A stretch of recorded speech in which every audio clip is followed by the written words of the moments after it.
பெண்களுக்குள்ள குணங்களாகிய அச்சம், மடம், நாணம், வியப்பு என்ற அத்தனை குணங்கள் ஒருங்க அமைய பெற்று நான் வந்தவுடன் அன்பு, பக்தி, வாசம் உங்க உபசரித்த உன்னை வாழ்க பல்லாண்டு என வாழ்த்தோடு மட்டுமல்லாமல் உன்னை பற்றிய விவரங்களை தெரிந்திருந்தாலும் கூட உங்களுடைய நாவில் இருந்து ஒரு சில விவரங்களை கேட்கலாம் நினைக்கிறேன். கேட்டால் தகுந்த விவரமா வருதான் பார்க்கலாம். பேசுங்க.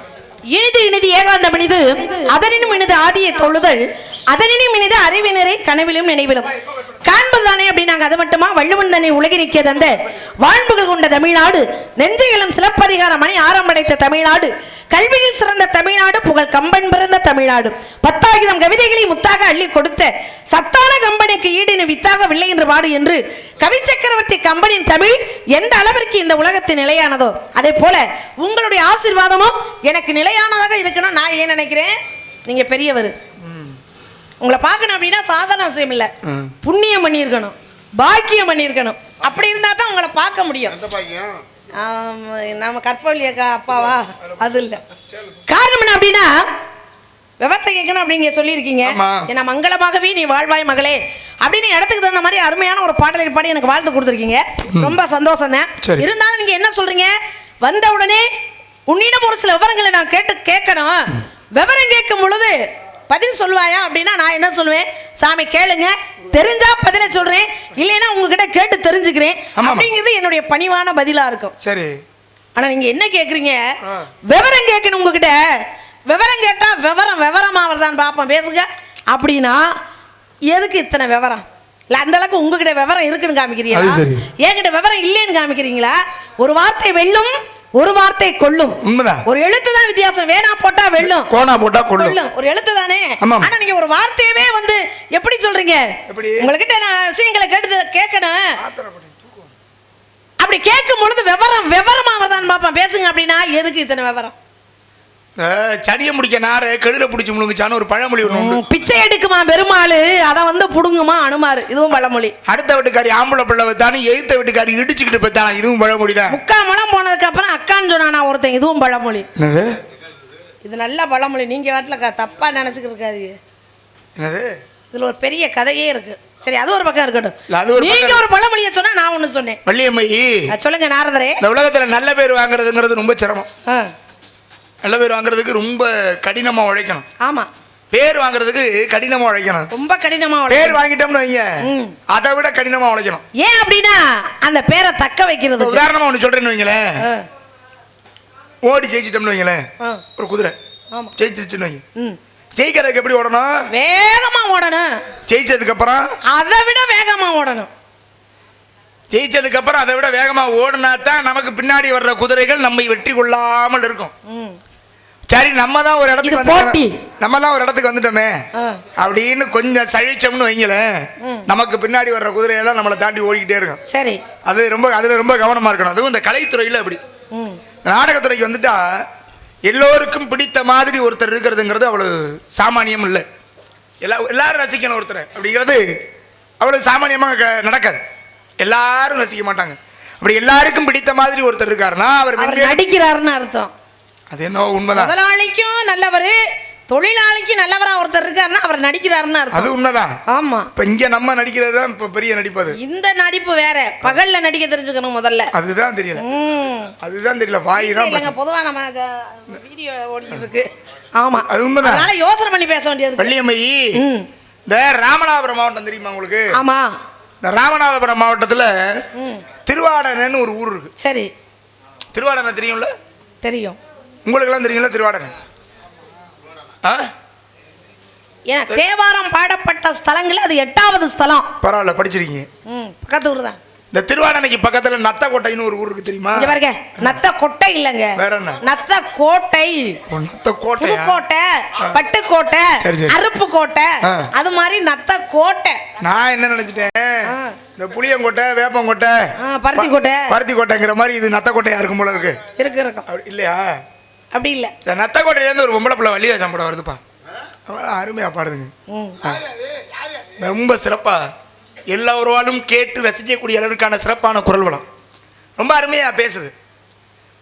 எப்படி இந்த நாரதர்கள்ட்ட சண்டை வர்றதுக்காகவே சோத்த முட்டையா கட்டிட்டு தெரியுதுன்னு சொல்லுவாங்க. போய் சொல்லாதீங்க. எப்படி இன்னைக்கு கட்டலை, அதுக்கு என்ன பண்றது? அப்படின்னு நான் தமிழ் பேசும் நல்லுள்ளங்கள் எங்கெல்லாம் இருக்கிறார்களோ. இந்த பிள்ளை பேர் என்ன? இந்த வள்ளி போற பிள்ளை பேர் என்ன? நத்தக்கோட்டை தானே? கேள்விப்பட்டிருக்கேன் நான். இந்திரா தேவி கேள்விப்பட்டேன். இந்திரா தேவின்னு ஒரு பிள்ளை நல்ல விளம்பரம்ங்க. ரொம்ப அருமையா பாடுதுங்க, ரொம்ப சிறப்பா பேசுதுங்க. அப்படின்னு எங்கெல்லாம் தமிழ் பேசும் நல்லுள்ளங்கள் இருக்கிறார்களோ அங்கெல்லாம் இன்னைக்கு இந்திரா தேவினா தெரியும். ஒரு ஊரா பேசுவேன். அந்த அளவுக்கு நல்ல பேரு மதிப்பு வாங்கி வச்சிருக்கீங்க மதிப்பிற்குரிய இந்திரா தேவி அவர்களே. எனக்கு வள்ளின்னு ஒரு பேர் இருக்கு. இடத்துக்கு தகுந்த மாதிரி என்ன பேர் எனக்கு இருக்கு அதை சொல்லுங்க. வள்ளிங்கிறது கதாபாத்திரம். வள்ளிங்கிற பேர் கதாபாத்திரத்தை ஏற்று இருக்கக்கூடிய பெண் இந்திரா தேவி தானே? என்ன சாமியாரே? இந்திரா தேவி தான். நல்ல பேர் வாங்கி வச்சிருக்கீங்க. வாங்கி வச்சிருக்க பேரை காப்பாத்துறது மாதிரி பேசிக்கணும், சரியா? வந்த மகன் அவர் கேட்கறதுக்கு தெரிஞ்சா பதில சொன்னோமா, தெரியலன்னா வாயை பொத்திக்கிட்டு ஒரு ஓரமா நின்னமா பேசாம போனமான்னு போயிடணும். அதை விட்டு என்கிட்ட விவரம் கேட்கற அளவுக்கு உங்களுக்கு விவரம் இருக்குன்னா இதெல்லாம் மண்டக்கணம் தானே. நொறுக்கி போடுவேன் நொறுக்கி, சரியா?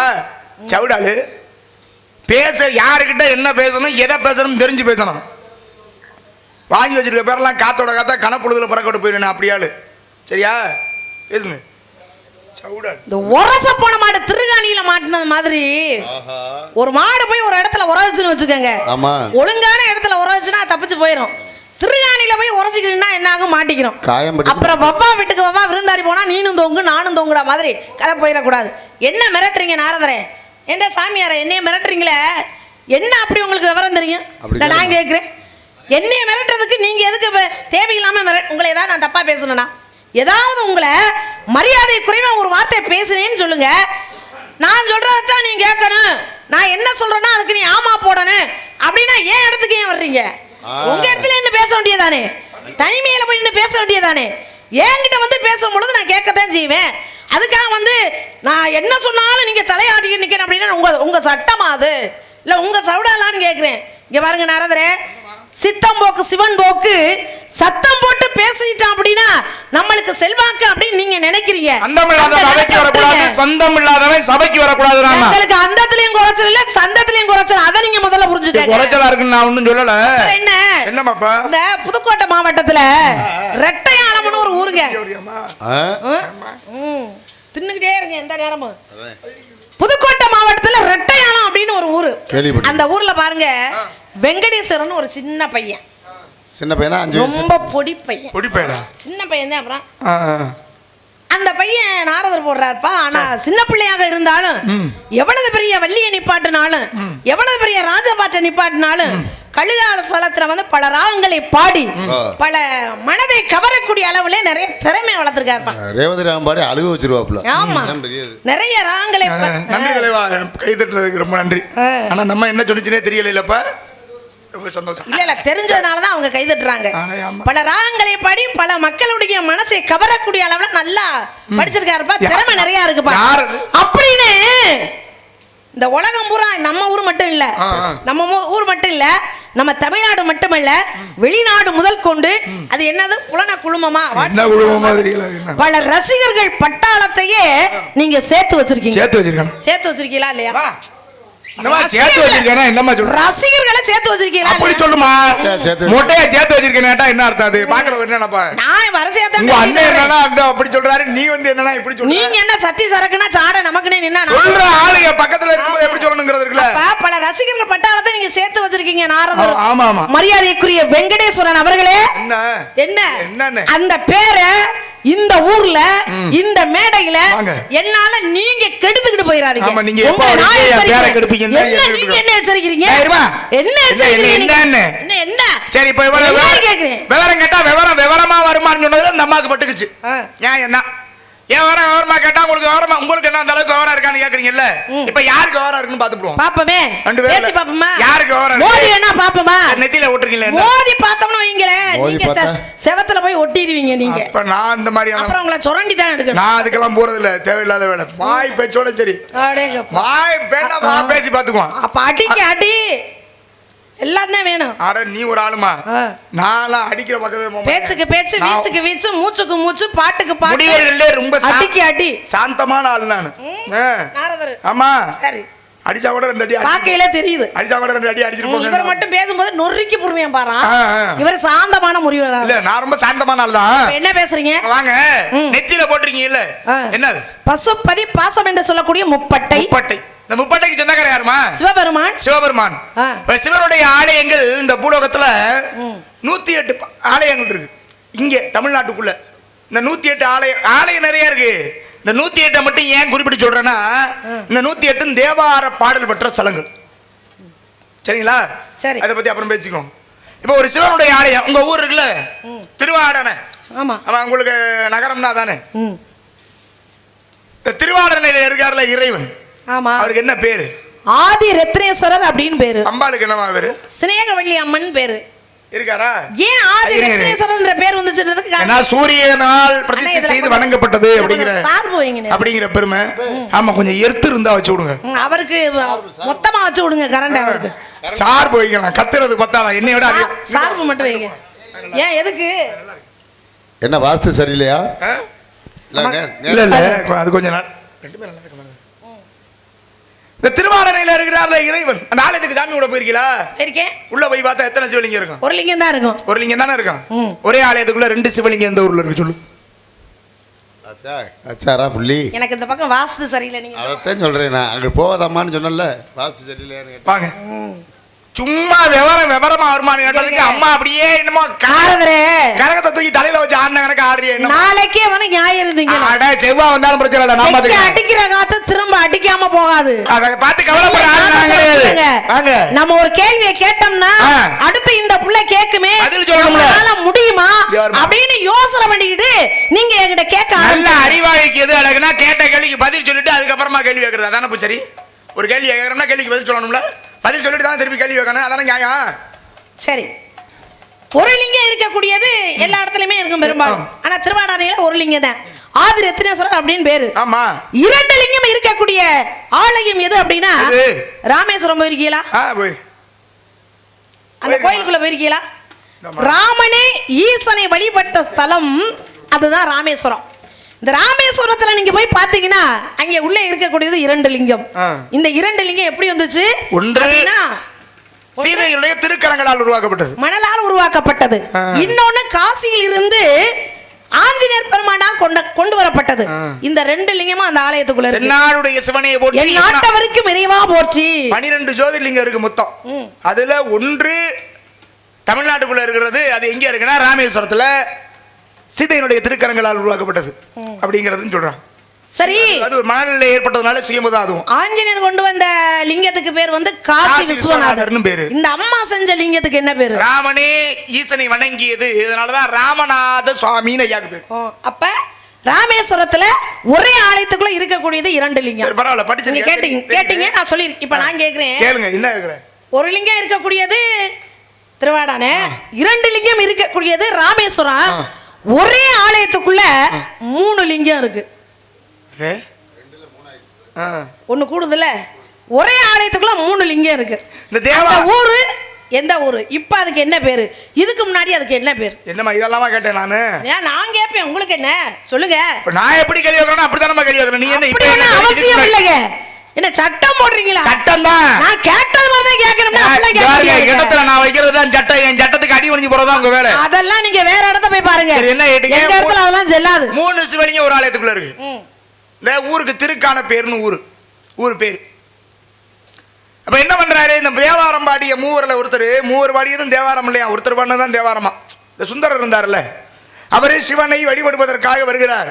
இங்க அந்த ஊருக்கு வருகின்றவருக்கு வழி தெரியல. வழி தெரிய வேண்டும் என்பதற்காக காலை உரு கொண்டு நந்தி பகவானை போய் கூட்டிட்டு வர சொல்றாரு. எந்த ஊருக்கு? திருக்கான பேருங்கிற ஊருக்கு. இந்த சுந்தரரை போய் கூட்டிட்டு வந்தார்ல, போனது எப்படி?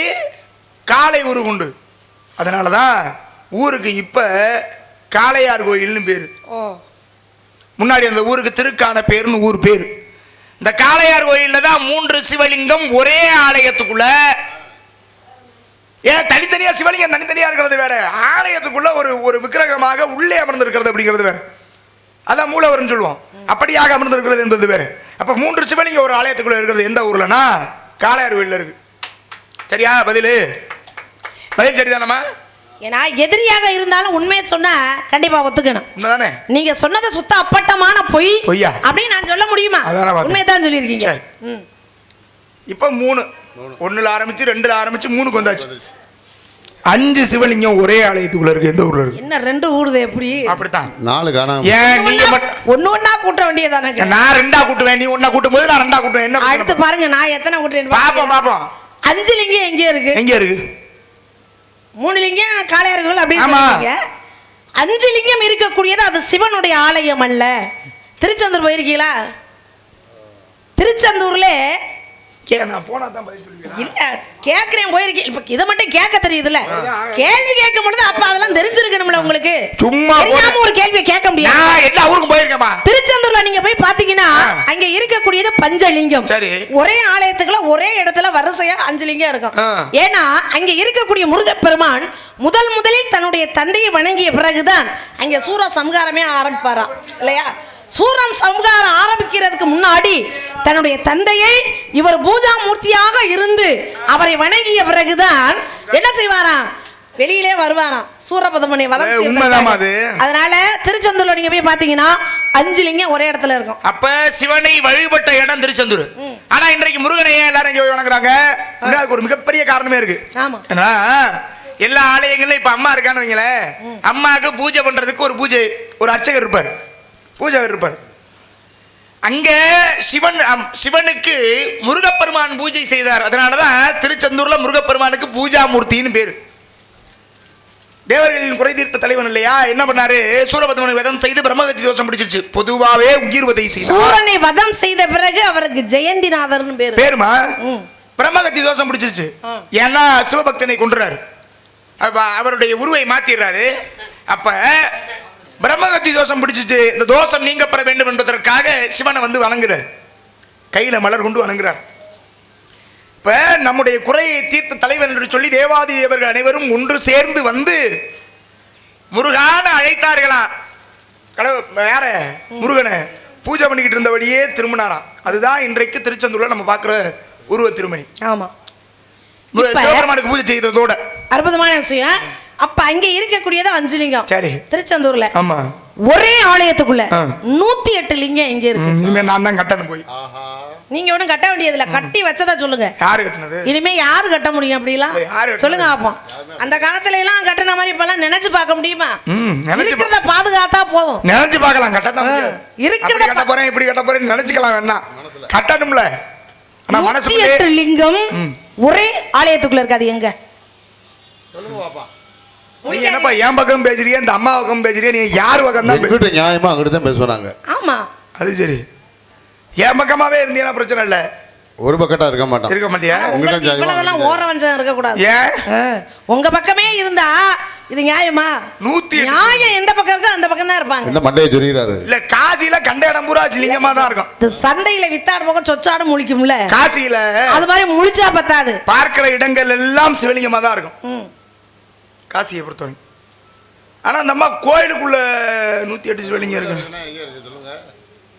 ஒரே ஆலயத்துக்குள்ள 108 லிங்கம். தஞ்சாவூர்ல இருந்து கும்பகோணம் போற வழியில அவருக்கு அந்த பக்கம் வாஸ்து நல்லா இருக்கும் போல.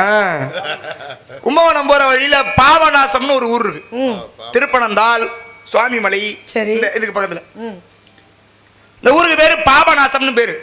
இந்த பாபநாசம்ங்கிற ஊர்ல செங்கச்சோழ சக்கரவர்த்தியால் கட்டப்பட்ட ஆலயம். அந்த ஆலயத்துக்குள்ள 108 சிவலிங்கங்கள் ஒரே ஆலயத்துக்குள்ள இருக்கு. ஆமாவா இல்லையா? உங்களுக்கு தெரியும், நீங்க போய் பாத்திய. 3 தடவை பார்த்தேன்னா 5 வரை தான் கட்டுறிய. 3 தடவை பார்த்திருக்கேன். 3னா இப்படி 3 தான் 3 இது இல்ல. அப்ப 108 சிவலிங்கங்களை ஒரு ஆலயத்துக்குள்ள வச்சு அவருக்கு ஆலயம் அமைத்தார். இங்க என்ன செங்கச்சோழ சக்கரவர்த்தி பாபநாசங்கிற ஊர்ல. இன்னொரு பாபநாசம் இருக்கு, அது இந்த பக்கம். அது இல்ல, இது சுவாமிமலைக்கு பக்கத்தில் இருக்கக்கூடிய பாபநாசம் அப்படிங்கிற ஒரு கும்பகோணம் போற வழியில தஞ்சாவூர்ல இருந்து. இப்ப நான் லிங்கம் இருக்கிறத பத்தி பேசணும். ஒவ்வொரு ஆலயத்துக்குள்ளேயும் ஒவ்வொன்று இருக்கு அப்படின்னு. வள்ளியம்மை, உங்கள்ட்ட ஒரு வித்தியாசமான கேள்வி சொல்லுங்க சாமியாரே. சொல்ல முடியாத அளவுக்கு கேளுங்க. ஒரு ஒரு ஆலயம்னு வைங்களேன். தானே உங்களை பெருமையா. பொதுவாகவே ஒரு ஆலயம்னா என்னென்ன இருக்கும் தெரியுமா? ஒரு ஆலயத்துக்குள்ள போகும் பொழுது கொடிமரம் இருக்கும், பலிபீடம் இருக்கும். சிவாலயம்னா நந்தி பகவான் இருப்பார். இதை தாண்டி உள்ள அம்பாளுக்கு தனி சன்னதி இருக்கும். அம்பாள் உருவ திருமேனியா இருப்பா. உள்ள போனோம்னா மூலவர் இடத்துல இருக்கிற இடத்துல ஒரு சில இடங்கள்ல சிலையாகவும் இருக்கிறாரு, ஒரு சில இடங்கள்ல லிங்க வடிவாகவும் இருக்கிறது. இப்போ இதெல்லாம் இருக்கிறது ஒரு சிவாலயம். நல்லா கவனிச்சுக்கணும். கொடிமரம் இருக்கும், பலிபீடம் இருக்கும், நந்தி இருப்பாரு, அம்பாளுக்கு சிலை இருக்கும், அதுதான் ஒரு சிவாலயம். இப்படி எதுவுமே இல்ல, ஆனா அது ஒரு சிவாலயம் எந்த ஊர்ல இருக்கு சொல்லு பாப்போம். எதுவுமே இல்லைன்னா அத கோயில் நீ எப்படி சொல்ல முடியும்? இருக்கு. ஏங்க சொல்ற பண்ணி ஏத்துக்கிற மாதிரி பேசுறீங்க? இல்லமா, முருகன் இருந்தா அந்த ஆலயத்துக்கு பேரு முருகன் கோயில். ஆமா. விநாயகர் இருந்தா விநாயகர் கோயில்னு சொல்றான். அப்ப சிவனுடைய ஆலயம் சொன்னா லிங்கம் இருக்கணும். லிங்கம் இல்ல. லிங்கம் இருந்தா தான் சிவனுடைய ஆலயம். லிங்கம் இல்ல, நந்தி இல்ல, பலிபீடம் இல்ல, கொடிமரம் இல்ல, அம்பாளுக்கு உருவம் இல்ல, இப்படி எதுவுமே இல்ல. முதல்ல நீங்க ஆனா அது ஒரு சிவாலயம் இருங்க முதல்ல. ஆனா அது ஒரு சிவாலயம் எந்த ஊர்ல இருக்கு சொல்லு. சரி, சிவனுடைய ஆலயம் அப்படின்னு சொன்னாலே இதெல்லாம் இருந்தாத்தான் சிவனுடைய ஆலயம். ஆனா நந்தி இல்லை, பலிபீடம் இல்லை, கொடிமரம் இல்லை, லிங்கம் இல்லை, எதுவுமே இல்லாமல் ஒரு சிவனுடைய ஆலயம் இந்த பூமியில இருக்குனா இருக்கு. எங்க தெரியுமா? புதுக்கோட்டை மாவட்டம் திருப்பெருந்துறை என்று சொல்லக்கூடிய ஆவி உடையார் கோவில், ஆவடையார் கோவில். அதாவது ஆவடையார்கள் பார்த்திருக்கீங்களா? அங்க போய் பாத்தீங்கன்னா அங்க இருக்கக்கூடிய கோவில்ல லிங்கம் இல்லை, கொடிமரம் இல்லை, நந்தி இல்லை, பலிபீடம் இல்லை, இது எதுவுமே இல்லாமல் ஒரு சிவனுடைய ஆலயம் இருக்குன்னா அது ஆவடையார் கோவில் தான். அதனால ஐயாவுக்கு ஆத்மநாத சுவாமின்னு பேரு. இறைவன் அங்க எப்படி இருக்கிறாரு? ஆத்மாவாக இருக்கிறார்.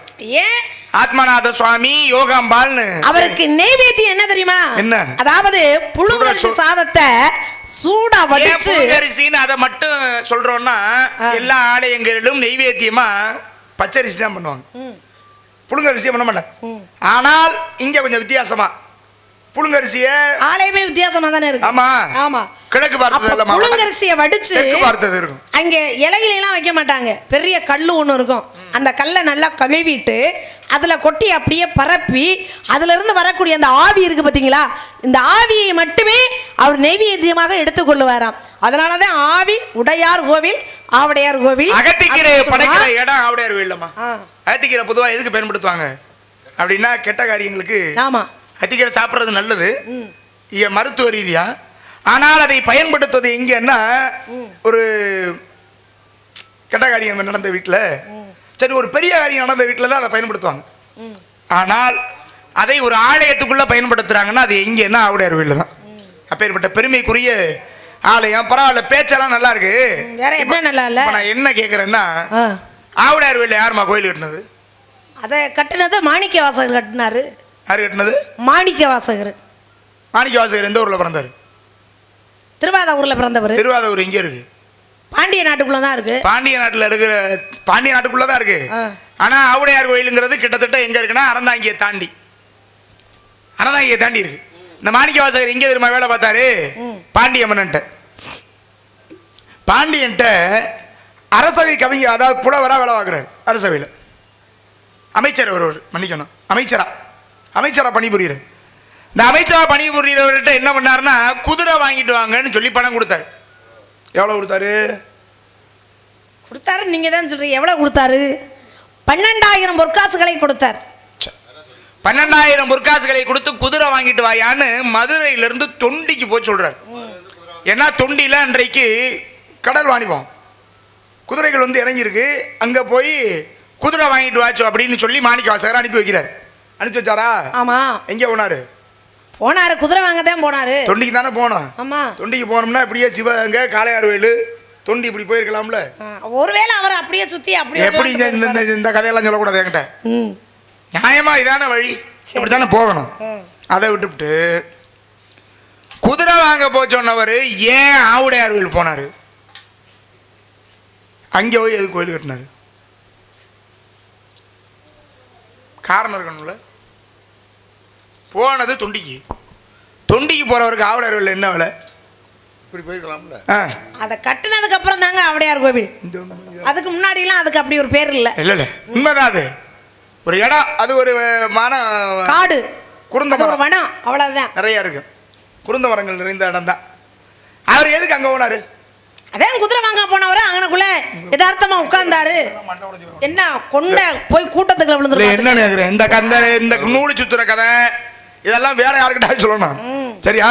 யாரு? குதிரை கொடுத்த காசு எதுக்கு? குதிரை வாங்குற காசுல ஏன் கோயில் கட்டினாரு?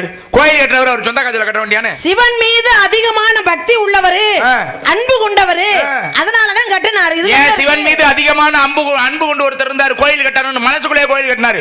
பூசலார் நாயனார்னு பேர் அவருக்கு. காசு இல்ல, எல்லாரும் காசை வச்சு கோயில் கட்டுறாங்க. காசு இல்லைன்னா என்னையா? காசு மனதுக்குள்ளே கோயிலை கட்டுவோம்னு அச்சுவாரத்தை போட்டாரு, கோயிலை கட்டினாரு, விமானத்தை வச்சாரு, கும்பாபிஷேகம் நடத்த முடிச்சிட்டாரு. அவருக்கு காசு இல்லாதனால மனசுக்குள்ளே கற்பனையிலே கட்டினாரு. ஆனா இவர் கையில காசு இருக்குல்ல. காசு அப்பா முட்டு காசா? ஓ, ஊரா முட்டு காசு. யாரு காசுல கோயில் கட்டுறது? கோயில் கட்டணும்னு நினைச்சா தான் காசுல எல்லாம் கட்டணும். சரி, பாண்டிய மன்னன் காசு தானே அது. கொடுத்து விட்டது யாரு? பாண்டிய மன்னன் தான் கொடுத்து விட்டாரு. குதிரை வாங்குற காசுல ஏன் கோயில் கட்டினாரு? என்னோட கேள்வி நல்லா புரிஞ்சுக்கணும். ஏன் கோயில் கட்டினாருன்னு சாதாரணமா விட்டுறல, தொண்டிக்கு போனாரு, அது வேற. கொடுத்தது குதிரை வாங்க, குறிப்பா 12,000 முருகாசுன்னு சொல்லியிருக்கீங்க. குதிரை வாங்க கொடுத்த காசுல கோயில் ஏன் கட்டினாரு சொல்லுங்க. உங்க புத்திய காமிக்கிறீங்க பத்தியல. புத்திய காமிக்கிறீங்க. நாரதர் போடுற இவ்வளவு நேரம் ஜவுடாலு எங்களுக்கு அந்தத்திலையும் குறவு இல்ல, சந்தத்திலையும் குறவு இல்ல. நல்லா வாய் வக்கனைய பேச தெரிஞ்சல. இப்பவும் அதான் சொல்றேன். இப்பவும் அதான் சொல்றேன். அப்படிதான் பேசுவேன் நான். என்ன பேசுறீங்க? எங்க போய் அவர் போய் கேட்டுவாமா. எங்க போய்? அடுத்து ஒரு செவத்துல பந்த விட்டு வீசுறோம் அப்படின்னா பாதாளத்துக்குள்ள போய் விழுந்துச்சுன்னா திரும்ப வராது. ஆனா ஒரு செவத்துல போய் அடிக்குதுன்னு வச்சுக்கோங்களேன், அது திரும்ப அப்படியே உடனே நம்ம கைக்கு வரும் இல்லையா? எப்படி மாதிரி இப்ப நீங்க போட்ட இந்த கேள்வி ஒரு பந்து மாதிரி. இத நான் சொல்லிட்டு உங்களுக்கு அடுத்த பந்தை நான் கொடுக்குறேன். நீங்க செவரு மாதிரி இருக்கீங்களா இல்ல பாதாளம் மாதிரி இருக்கீங்களா அப்படிங்கறத நம்ம பாப்போம். இருக்கட்டும். அதாவது குதிரை வாங்க போன காசுல ஏன் கோயில் கட்டினார்? இது நியாயம் இல்லதான். காசு யாருடையது? பாண்டிய மன்னனுடைய காசு. அவரை விட்டு காசுல இவர் போய் எப்படி கேள்வி கேட்பா இல்லாம கோயில் கட்டலாம் அப்படின்னா அதுல விஷயம் இருக்கு. 3ஆம் நூற்றாண்டு. எப்ப 3ஆம் நூற்றாண்டுல பாருங்க, ஒரு மன்னன் என்ன செய்யறாரு? உப்பரிகைனா அந்த மாடி, அதுல என்ன அப்படியே பொழுதுபோக்கிட்டு இருக்காரு. அந்த சமயத்துல ஒரு சித்தர் என்ன செய்யறாரு? வானத்தை நோக்கி அப்படியே பறந்து வந்துகிட்டு இருக்காரு வானத்துல. ஏன்னா இந்த பறக்கக்கூடிய தன்மை வந்து சித்தர்களுக்கு மட்டும்தான் உண்டு. செத்தவர்களையும் பிழைக்க வைக்கும் சித்தர்கள் பிறந்த தமிழ்நாடு. அப்ப இவர் என்ன செய்யறாரு? பறக்கிறாரு அப்படின்னா கையில அவருக்கு ஒரு மூலிகை இருக்கு. குளிகை அப்படிங்கிற ஒரு மூலிகைய அவர் கையில வச்சிருக்காரு. இந்த குளிகைங்கிற மூலிகை இல்லைன்னா அவர் நாரதர் வெளியில வர சொல்லுங்க. அவர் கேட்டுக்கிட்டே நிக்கிறாரு. வெளியில வாங்க முதல்ல. என்ன உங்க சௌரியத்துக்கு போவீங்க வருவீங்களா? போய் படுத்துங்கறால நினைச்சாமா? அப்படிலாம் இல்ல. எதுக்கு இந்த இடத்த விட்டு போறீங்க நீங்க? பயம் வந்துருச்சா உங்களுக்கு? ஆமா பயப்படுறாங்க. அம்மா பார்த்து அப்படியே அப்படியே கைய எதுக்கு உள்ள எதுக்கு போறீங்க? இப்படிதாமா போவேன். நான் சொல்றதுக்கு நீங்க மதிப்பு கொடுங்க. அப்ப நீங்க சொல்றதுக்கு நான் மதிப்பு இருக்கேன். எங்க கேக்குறீங்க? பின்னாடி போயா? சரி அப்பனா ஒரு டிவி மட்டும் வேண்டாம் சொல்லுங்க. யாருக்கு? எனக்கு தான். என்ன நான் போயிட்டு வரவா? வேணாம். நீ பதில சொல்லுமா. அப்ப காரணம் என்ன அப்படின்னா இப்படித்தான் நீங்க சரியான குழப்பவாதிங்கிறது எனக்கு நல்லா தெரியும். புரியுதா? அங்க போய் இருக்கிற என்ன பேசிக்கிறீங்க ரெண்டு பேரும்? திசை திருப்புறீங்களா? என்னைய அள்ளி போட்டு நொறுக்கி முடியும் பாத்துக்க ஜாமாங்கில. ஆமா, இல்லைன்னா கோவம் வந்துச்சுன்னா வீட்டுக்கு தூக்கிட்டு போயிருவேன் எல்லாத்தையும். அப்ப காரணம் என்ன அப்படின்னா இந்த குளிகை அப்படிங்கிற மூலிகையோட சித்தர் பறந்து வர்றாரு. பறந்து வரும் பொழுது அந்த உப்பரிகை கிட்ட வரும் பொழுது அவர் கையில இருக்கக்கூடிய இந்த மூலிகை வந்து தவறி கீழே விழுகுது. இது விழுந்தது எங்க போய் விழுகுது? அந்த மன்னன் உட்கார்ந்து இருந்தார் பாத்தீங்களா, அவர் காலுக்கிட்ட போய் விழுந்துருச்சு. விழுந்த யாரவர நல்லா இல்ல போய் இந்த இதுல கைய வைக்கல. உங்களை பாப்பாங்களா? நான் கேக்குறத சொல்றத கேட்பாங்க. காது கேக்குது, கண்ணு பாக்குது. கண்ணு பார்க்கும் பொழுது காது இன்னொரு விஷயத்தை கேட்காதா? இது என்ன கொடுமை? அது நின்னு கேளுங்க. அப்ப காரணம் என்ன அப்படின்னா இந்த குளிகை அப்படிங்கிற மூலிகை கையில எடுத்துட்டார். யார் எடுத்தது? யாரு? மன்னன் கையில எடுத்துட்டார். உடனே சித்தர் மேல இருந்து கீழே இறங்கிட்டார். கீழே இறங்கினவர் சொல்றாரு, ஐயா அது எனக்கு வேணும். அது என்கிட்ட இருந்துச்சுன்னா பல இடங்களுக்கு நான் போவேன், பல விஷயங்களை கண்டுபிடிக்க எனக்கு உதவியா இருக்கும், அதை கொடுத்துருங்கன்னு சொல்றாரு. அப்பதான் அந்த மன்னன் சொல்றாரு, உனக்கு இந்த மூலிகையை நான் தர்றேன். நான் தருவதாக இருந்தால் எனக்கு ஒரு ஆசை இருக்கு, அதை நீ நிறைவேற்றுவியான்னு கேட்கிறார். என்ன சொல்லுங்க மன்னா அப்படின்னா உடனே நான் கைலாயத்துக்கு சென்று எப்படி கைலங்கிரிக்கு சென்று அங்கே இருக்கக்கூடிய சிவனை நான் பார்க்கணும், அவரை நான் வணங்கணும், உன்னால முடியுமா அப்படின்னு கேட்கிறார். ஏன்னா இவருக்கு தான் பறக்கக்கூடிய தன்மை இருக்கு. ஆமா, தயாராங்க அப்படின்னு சொல்லி வாய்மூடல இவர் செங்கோலோட கிளம்பிட்டார். யாரு? இந்த மன்னன் கையிலே ஒரு செங்கோல் பிடித்து இவர் கிளம்பிட்டார். அப்ப இந்த சித்தர் மேல கொண்டு போறாரு. கைலங்கிரிக்கு சென்று அங்க இருக்கக்கூடிய சிவபெருமானை தரிசிக்கணுங்க இடத்துல போயாச்சு. அங்க போய் பார்த்தா இருக்கிற இடம் பூராமே ஒரே தங்கம். கண்ணெல்லாம் கூசுது அப்படியே தக தக தக தகணும். அட்டேங்கப்பா, இருக்கிற பூராமே தங்க மலைதான். அப்ப இவர் என்ன செய்யறாரு அப்படின்னா, இத 10 பைசாக்கு வைக்க முடியாது. இவர் கையில இருக்கக்கூடிய இந்த செங்கோலை கொண்டு ஒரு மலையில ஊன்றாரு. அப்படி ஊண்டிட்டு இவர் சிவனை வழிபடுறாரு. இவர் நினைச்ச இடமெல்லாம் போறாரு. இவர் ஆசை நிறைவேறியது.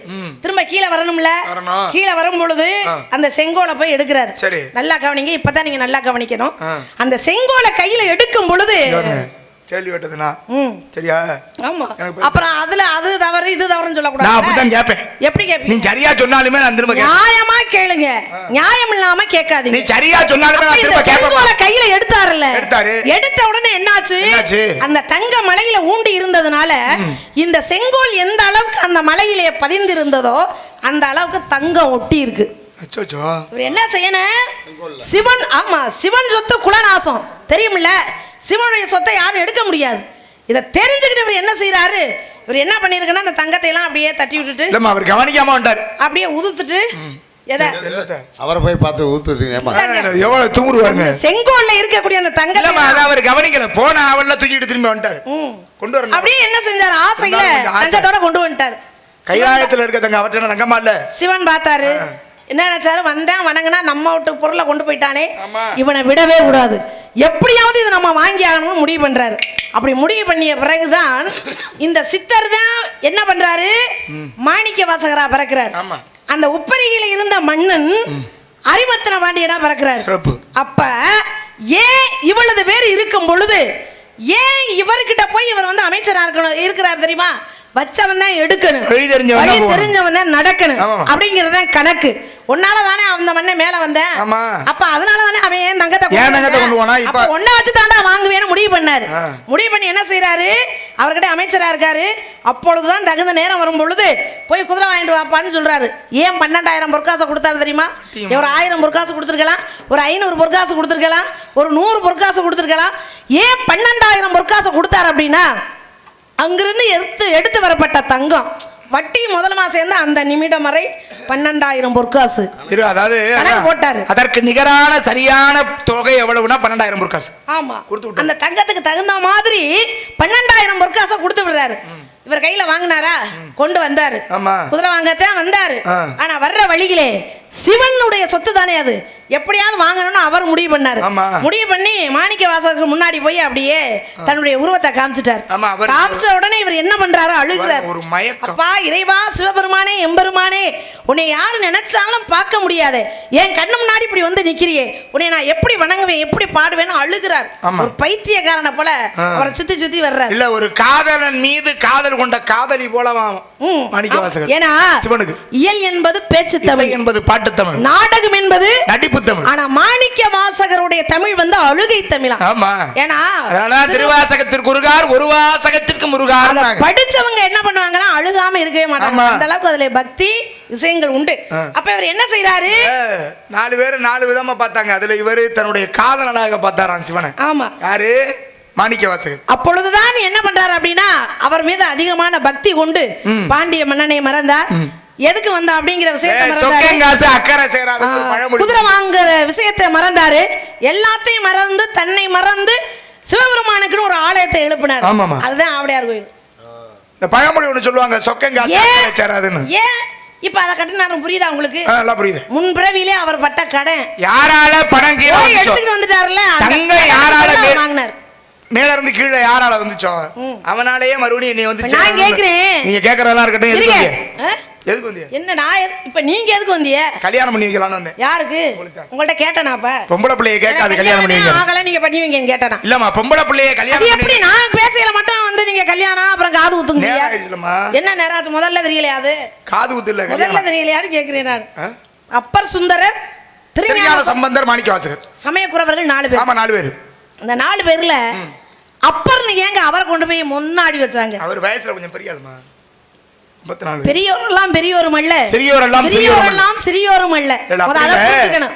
முதல் வரிசையில வைக்கிறாங்கன்னா அதுக்கு என்ன காரணம்? அவரு அது என்ன காரணம்னு கேளுங்க. வயோதிகமானது கிழப்பருவம் அவருக்கு 84 வயது ஆகுது. அதெல்லாம் காரணம் இல்ல. ஒரு பெரியவளை தான் முதல்ல ஏங்க பெரியவளா இருந்தா வந்து அடி முட்டாளா இருந்தா அவரை கொண்டே பெரிய ஆளு முன்னாடி வைக்கலாம். அப்புறம் வந்து அடி முட்டாள்னு சொல்லி விட முடியாதுல்ல. சமயக்குறவர்கள் 4 பேர், சைவ சமய பொதுவான கருத்தை தான் சொல்றேன், அவரை சொல்லல. அப்பர், சுந்தரர், திருஞான சம்பந்தர், மாணிக்கவாசகர். ஆமா, அப்படி பார்த்தா ஞான சம்பந்தரோட மாணிக்கவாசகர் மூத்தவர் தானே. இல்ல அவங்க காலம் வேற, மண்ணால் ஆயிடுச்சா. இந்த கதையை மட்டும் சொல்லிக்கிறேன். இதெல்லாம் காசு கொடுத்து கேட்டாலும் சொல்ல மாட்டாங்க. எந்தெந்த ஊர், ஒரு ஊருக்கு என்ன பெருமை இருக்கு, ஏன் அப்படிலாம் ஆலயம் உருவாச்சுன்னு அதை சொல்றது தான் நாடகம். நாடகம் இதுக்கு தான். இவ்வளவு நேரம் பாட்டு தான் பாடிக்கிட்டு இருந்தேன். என்னது பாட முடியாது, பாடுனா பாட முடியாது. என்ன ஒன்று என்ன பாடுனா புரியல. ரெண்டையும் நடத்துறது பாட்டு பேச்சு ரெண்டும் சேர்ந்தது தான் நாடகம்.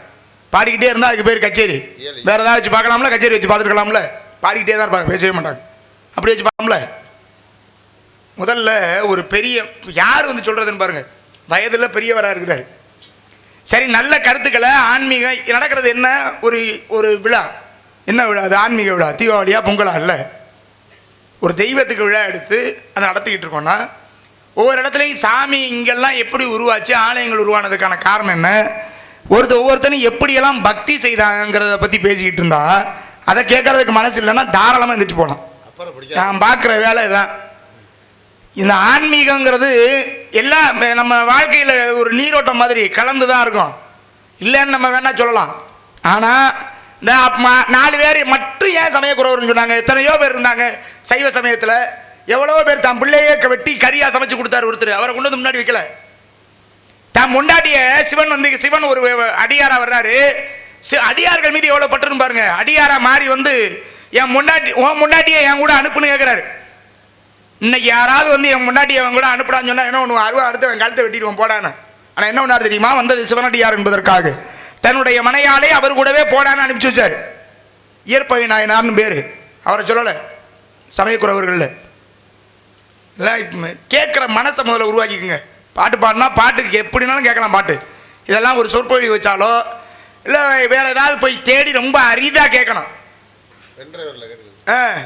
அவ்வளோ சாதாரணமாக எல்லாம் போய் படிச்சுட்டு உட்காந்து நீங்கள் படிச்சுட்டு உட்காந்துருப்பீங்களா? நீங்கள் போய் அதான் முடிக்க தான் போகிறேன்.